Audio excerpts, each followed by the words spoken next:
2026年第19屆台灣傑出女科學家獎是頒予張智芬博士，伊專精血栓醫學甲基因體穩定性的研究。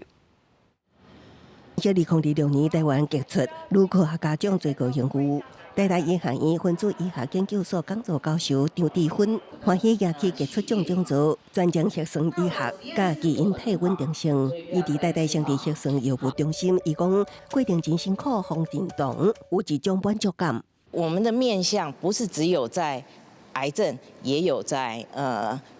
神經退化、心血管疾病，所以是全面性的。張智芬強調，科研關鍵不是問外在問題，是敢會當問關鍵的問題。自細漢受音樂美術教導，高中也愛看棒球。伊講科學甲人文無對立，鼓勵想要行這條路的高中女生加看加學，讓家己有創造力的空間。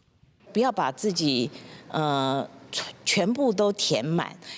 永遠要把自己的腦袋空出一個部分，那這樣是創造力的泉源。今年新受獎分別是台大藥學系甲研究所助理教授鄭吉安，以科學包括體工程，推進感情精準醫學，打造會當臨床專業的感情納米平台。甲陽明高大生命科學系甲基因體科學研究所助理教授王惠謙，介紹溝通整流惡化加組織再生的分子機制，發展臨床專業戰略的創新治療策略。如果你有堅持下去，然後去想辦法解決你自己所遇到的困難，那其實